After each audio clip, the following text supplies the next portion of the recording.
வானம் வசப்படுமே.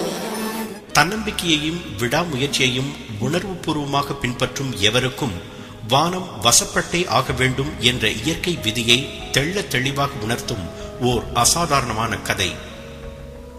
1880 ஆண்டு ஜூன் 27 அமெரிக்காவின் அலபாமா மாநிலத்தில் டஸ்கம்பியா எனும் சிற்றூரில் ஒரு குழந்தை பிறந்தது.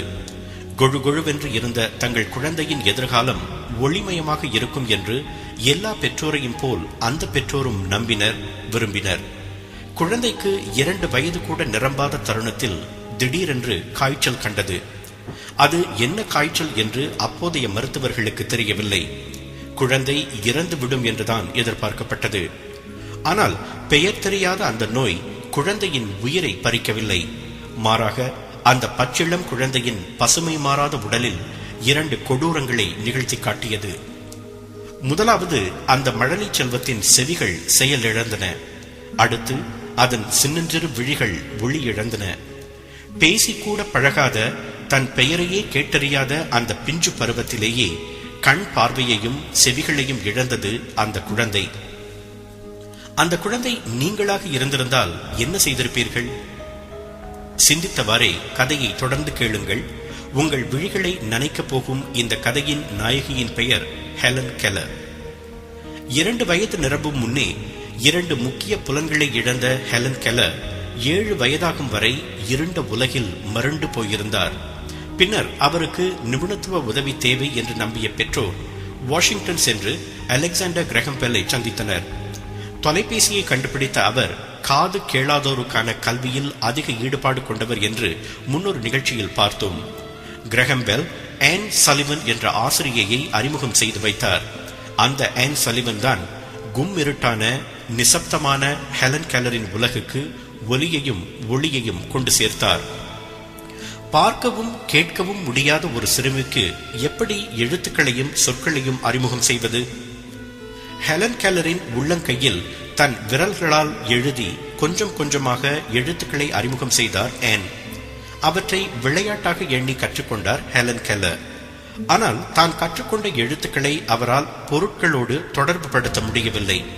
உதாரணத்திற்கு வாட்டர் என்று கைகளில் எழுதி காட்டும் போது அவருக்கு எழுத்துக்கள் புரியும், ஆனால் அது தண்ணீர் என்று தெரியாது. ஒருமுறை ஒரு தண்ணீர் குழாய்க்கு கீழ் கெல்லரின் வலது கையில் தண்ணீர் படுமாறு வைத்து அவரது இடது கையில் வாட்டர் என்று எழுதி காட்டினார் ஆன். உடனே சட்டென்று மலர்ந்தது கெல்லரின் முகம். முதலாக ஒரு பொருளை தொட்டு அதன் பெயரை உணர்ந்தார் அவர். அதே குதூகலத்தில் தனது வலது கையை தரையில் வைத்தார் கெல்லர். அதனை எர்த் என்று இடது கையில் எழுதி காட்டினார் ஆன். ஒரு புதிய உலகத்தில் சஞ்சரிக்க தொடங்கினார் கெல்லர். சில நிமிடங்களிலேயே சுமார் 30 சொற்களை கற்றுக்கொண்டார் அவர். இப்படி ஒவ்வொரு பொருளையும் தொட்டு தொட்டு உணர்ந்தது அந்த 8 வயது பட்டாம்பூச்சி. பிறகு சிறிது சிறிதாக எழுத கற்றுக்கொண்ட கெல்லர் கண் பார்வையற்றோருக்கான பிரெயில் எழுத்து முறையை கற்றுக்கொண்டார். எதையும் விரைவாக கற்றுக்கொள்ளும் திறமை அவருக்கு இருந்தது. இதனை கேளுங்கள். 10 வயது நிறைவதற்கு முன் அவர் லத்தீன், பிரெஞ்சு, ஜெர்மன் மற்றும் கிரேக்க மொழிகளை பிரெயில் முறையில் கற்றுக்கொண்டார். பிறகு அவருக்கு பேச கற்றுத்தர சாரா ஃபுல்லர் என்ற ஆசிரியை உதவினார். எவர் பேசுவதையும் தான் கெல்லரால் பார்க்கவும் கேட்கவும் முடியாதே, பிறகு எப்படி அவருக்கு சொல்லித் தருவது? நீங்கள் நம்புகிறீர்களோ இல்லையோ, தனது ஆசிரியை சாரா ஃபுல்லர் பேசும்போது அவரது வாய், உதடுகள் மற்றும் நாக்கின் அசைவுகளை தொட்டு தொட்டு உணர்ந்து கொஞ்சம் கொஞ்சமாக பேச கற்றுக்கொண்டார் ஹெலன் கெல்லர். நம்ப முடிகிறதா? கற்பனை செய்து பார்க்க கூட சிரமமாக இருக்கிறதல்லவா? தட்டு தடுமாறி பேசத் தொடங்கிய அவர் பல ஆண்டுகள் சிரமப்பட்டு பயிற்சி செய்தார். கடைசி வரை அவரால் தெளிவாக பேச முடியவில்லை. ஆனால் ஒரு முறை கூட மனம் தளரவில்லை ஹெலன் கெல்லர். தனியாக பாடங்களை கற்றுக்கொண்ட கெல்லர் பல்கலைக்கழகத்திற்கு செல்ல விரும்பினார். ரெட்கிளிஃப் பல்கலைக்கழகம் மிகுந்த தயக்கத்துடன் அவரை ஏற்றுக்கொண்டது. ஆன் சலிவனை துணைக்கு வைத்துக் கொண்டு தொய்வின்றி உழைத்த கெல்லர் 1904 ஆண்டு இளங்கலை பட்டம் பெற்றார். தனது கல்லூரி நாட்களிலேயே the story of my life என்ற தலைப்பில் தனது சுயசரிதையை எழுதினார் கெல்லர். தம் வாழ்நாளில் மொத்தம் 12 நூல்களை அவர் எழுதினார். பிரெயில் தட்டச்சு இயந்திரத்தையும் சாதாரணமான தட்டச்சு இயந்திரத்தையும் பயன்படுத்த கற்றுக்கொண்டிருந்தார் அவர். கெல்லருக்கு குதிரை சவாரி தெரியும், இருவர் அமர்ந்து இயக்கும் டேண்டம் பைசிக்கிள் ஓட்ட தெரியும். 1919 ஆண்டு அவரது கதை ஹாலிவுட்டில் படமாக்கப்பட்ட போது அந்த படத்தில் நடித்தும் இருக்கிறார். 2 ஆண்டுகள் கழித்து அமெரிக்காவில் கண் பார்வையற்றோர் கழகம் தோற்றுவிக்கப்பட்டது. அதன் அதிகாரப்பூர்வ பேச்சாளராக அவர் நியமிக்கப்பட்டார். குறிப்பாக உடல் ஊனமுற்றோருக்காக பேசிய அவரை பல நாடுகள் பேச அழைத்தன. 1930 ஆண்டு தொடங்கி இந்தியா உட்பட 39 உலக நாடுகளுக்கு சென்று பேசினார். பேசிய இடத்திலெல்லாம் கண் பார்வையற்றோர் கழகத்திற்காக நிதி சேர்த்தார். 1932 ஆண்டு அவருக்கு கௌரவ டாக்டர் பட்டம் வழங்கி சிறப்பித்தது ஸ்காட்லாந்தின் கிளாஸ்கோ பல்கலைக்கழகம். 2ஆம் உலகப் போரின் போது உடல் உறுப்புகளை இழந்த வீரர்களை சந்தித்து ஊக்கமூட்டினார். தன் வாழ்நாளில் 12 அமெரிக்க அதிபர்களை சந்தித்து பேசியிருக்கிறார் கெல்லர். 1964 ஆண்டு தனி மனிதருக்கான அமெரிக்காவின் ஆக உயரிய விருதான அதிபரின் சுதந்திர பதக்கம் அவருக்கு வழங்கப்பட்டது. தன்னம்பிக்கையின் மறு உருவாக விளங்கிய ஹெலன் கெல்லர் 1968 ஆண்டு ஜூன் 1 தேதி தனது 87வது வயதில் காலமானார்.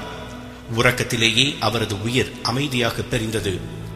அவர் பிரிந்து 37 ஆண்டுகள் ஆகிவிட்டன என்றாலும் இன்றும் ஹெலன் கெல்லர் அறக்கட்டளை உடல் ஊனமுற்றோருக்கு பல்வேறு உதவிகளை செய்து வருகிறது.